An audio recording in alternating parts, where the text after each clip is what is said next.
YouTube, Quinn Wade coming to you with that instant basketball analysis on the Knowledge Playground on YouTube. We're gonna do an update on the Miami Heat. They just lost the other day. They lost again today.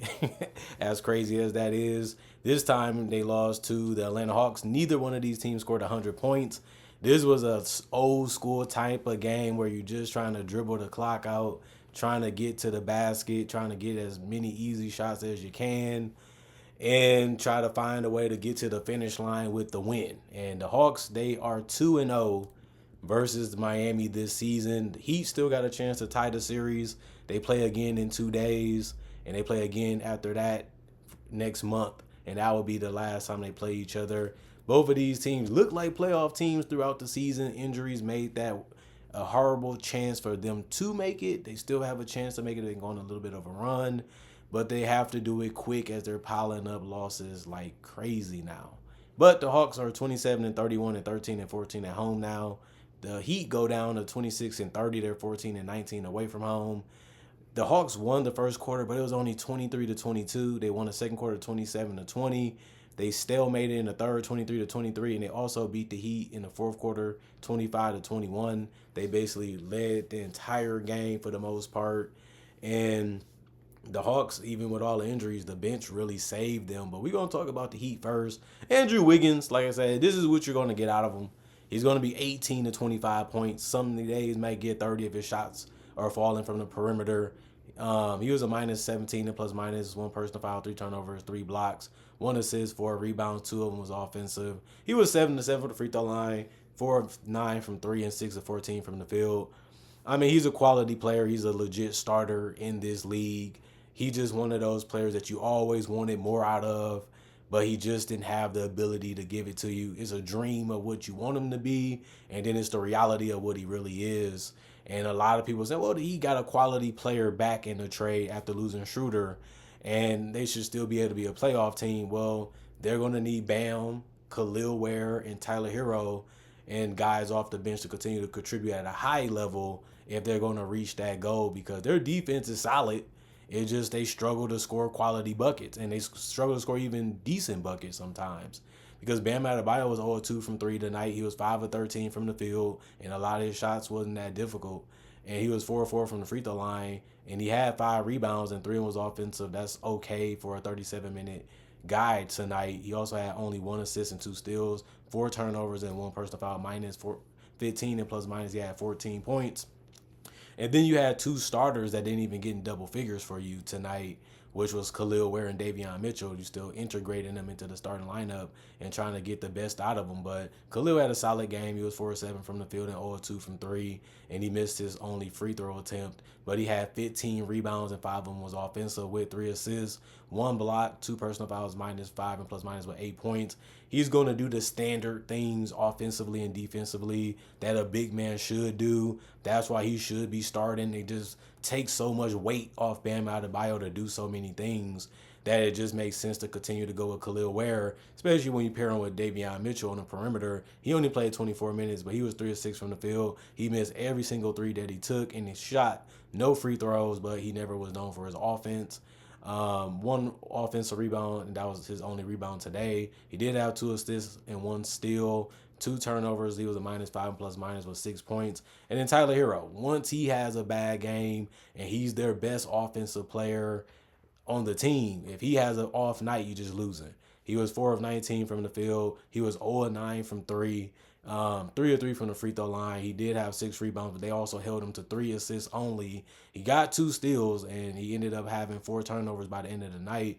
But he was a minus 4 and plus minus with 11 points. If you don't get a big game out of Tyler Hero, you're most likely going to lose those games. That's how impactful and how important he is to this team, especially on the offensive side of the basketball. And they ended up losing this game by 12.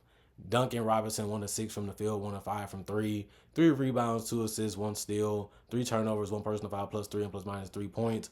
Kyle Anderson 2 of 4 from the field, 1 of 1 from 3. He was 9 of 10 from the free throw line. You knew what he was trying to do. You knew how he was trying to do it. You just couldn't stop him from doing those things. And he ended up getting 14 points for that reason. 5 rebounds, 2 of them was offensive, 2 assists, 1 turnover, 3 personal foul, plus 2 and plus minus. Alec Burke, he struggled. He was 1 of 12 from the field and 1 of 8 from 3, but he got to the free throw line and knocked both of them down. He had 5 rebounds, 1 was offensive, 1 assist, 2 steals, 1 personal foul. He was a minus 13 in points minus. They needed more out of him. They needed that other guy that can get a bucket for them outside of Andrew Wiggins and bam. You know, if you're coming off the bench, it can't just be Kyle Anderson because most of these guys got 5 or less points. That just can't happen because even Jaime Jaquez, he only played 7 minutes, so I guess that's more of an excuse. He was 1 of 3 from the field or 1 from 3, didn't attempt any other shots outside of that. But he only had 1 rebound. He was a minus 6 and plus minus with 2 points.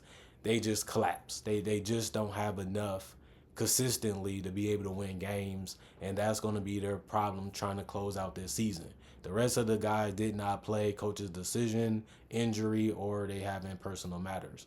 27 of 84, 32% from the field, 7 of 40, 17% from 3, 25 of 27, 92% from the free throw line, 14 offensive rebounds, 45 total, 15 assists, 8 steals, 4 blocks, 17 turnovers, 9 personal fouls, and then the Atlanta Hawks, they did what they had to do. It wasn't pretty, but they got it done. Onyeka Okongwu, 17 points, plus 10 and plus minus, 1 personal foul, 2 turnovers, 2 steals, 3 assists, 8 rebounds, 1 of them was offensive, 1 or 2 from the free throw line, 2 or 3 from the 3-point line, and 7 to 10 from the field. Did what he had to do to be tough and physical and just was in the right spots at the right times and just did a good job of finishing. Zachary had missed a lot of shots tonight. He was 1 of 8 from the field, 0 of 3 from the 3-point line. He did have 3 rebounds and 2 of them was offensive and 1 assist, but 1 turnover, 1 personal foul, minus 1 and plus minus with 2 points. That's just not going to cut it. He has to play better in the future if this team is going to try to make that run and make the playoffs.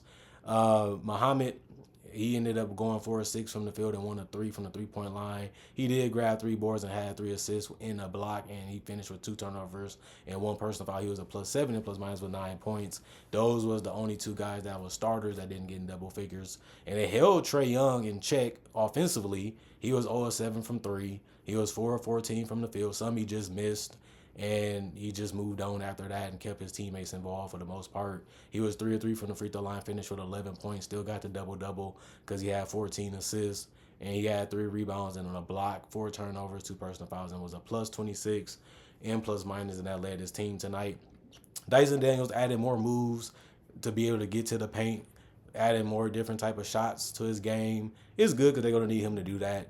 Especially for the rest of the season, if they're going to win, somebody has to pick up the scoring because Muhammad not going to do it, Zachary not going to do it because they haven't done it all season. But Dyson Daniels has been stepping up, and he was 0-3 from the 3-point line. That's a little bit of a disappointment. Plus, he didn't have any free throw attempts, but he did get 11 boards, and 2 of them was offensive, 2 assists, had 7 steals, which is crazy, but he does that every single game, and he just becoming a master at knowing when to go for steals, whether it's stripping or just anticipating them and intercepting them. And 2 turnovers, 4 personal fouls, and plus 7 and plus minus. George Niang, 11 points, 4 of 9 from the field, 3 of 7 from 3. 5 rebounds, 1 assist, 5 personal fouls, minus 2 and plus minus. Clint Capella, 4 of 8 from the field, 8 points, 11 rebounds, 5 of them was offensive, 1 assist, 2 steals, 1 turnover, 4 personal foul, plus 2 and plus minus. Caris LeVert was 5 of 12 from the field, 1 of 4 from 3, 4 of 4 from the free throw line. He ended up having 15 points, 4 rebounds, 2 of them was offensive, 2 assists, 1 steal, 1 turnover, 2 personal fouls, and plus 5 and plus minus. And Terrence Mann had a good game for them. Finally, he played 26 minutes, 6 of 9 from the field. He was 2 of 5 from 3, 1 of 3 from the free throw line. 2 rebounds, 1 was offensive, 2 assists, 1 steal, 3 turnovers, 2 personal fouls, and was a plus 6 and plus minus with 15 points also. You can say the bench played better than the starters, and it wouldn't be crazy. But then again, that's what you expect them to do against a team like the Heat that some players can defend, some players just can't, some players slower, some players just not tall enough, and you can take advantage of that, especially because the Hawks never really switch up what they're trying to do. They just go what works, and they did that tonight, and the bench was able to do the same when they came in, whether it was knocking down threes, getting to the paint, or just filling in other areas that needed to be done for when they was out there on the court. And like I said, they bench did play a lot of minutes, and it really helped them be able to keep the lead and hang on to this win, which they wanted to do. The rest of the guys did not play coach's decision. 40 of 88, 45% from the field. 9 of 35, 25% from three. 9 of 12, 75% from the free throw line. 13 offensive rebounds, 50 rebounds total. They out-rebounded them by 5. They also had way more assists with 29. The Heat only had 15, showing you the difference in their offenses and what they're trying to do. The players was able to thrive in the offense while the Heat still look a little lost out there. But they also had 13 steals, and the Heat only had 8. And they had 2 blocks, 16 turnovers, which is good, and 22 personal fouls. That's way too many compared to what the Heat had, but it didn't make a difference. They still was able to win, even though they bailed them out a lot throughout the game, making it tougher on themselves. They still found a way to keep the lead and hold on to it throughout the entire game and ended the quarters the right way. They started them decent, and they was able to finish them at a good level. And it showed you that the Heat, they still building and still trying to figure things out. And the Hawks, we've been playing the same roster basically all season. Then we added some veteran perimeter players. They already know what they can do. They already know what situation they're going to be in, and they already know how to play their games. It's just about trying to continue to help them get comfortable in the system and what they're trying to do as a team. Takes a lot of processing and a lot of figuring things out too. But they're usually going to ride their starters as much as they can too, and most of those guys are used to their roles on the team, and it just make it easier to fill the blank in with the other guys. Other than that, comment, like, subscribe, share, hit the notification bell for more analysis. And if you're new to the channel, I do conversation videos just like this and variety different topics about NBA content only. Also do breakdowns of legends, current legends, rookies, future stars, and also mock drafts and regular draft coverage, just like everybody else possibly can do in the game now. Other than that, hopefully you guys enjoying the rest of y'all day. Hope y'all stay blessed. I'm gone for now. And don't forget, my social medias are on my channel, and so is my email. If you want to contact me or follow me to see other things I do besides make NBA basketball videos, that's the purpose of my social media. Have fun with them, do whatever you want with them, and y'all stay blessed up. And hopefully we can continue to make 2015 disappear a little bit, because y'all focus on 2025 and what I'm doing now. Had a lot of subscribers then, have way more now, so I only should be getting better, and I feel like I'm doing that this year. If I'm wrong, let me know. If I'm right, I see what y'all saying in the comment section. Y'all feeling me this year just as much as y'all was feeling me that year, but we only 2 months in, and we already gave a lot of content so far this year, and I have way more to give y'all by the end of the year, hopefully, if I see it and y'all see it too. But other than that, I'm going for now. See you guys later with more analysis today.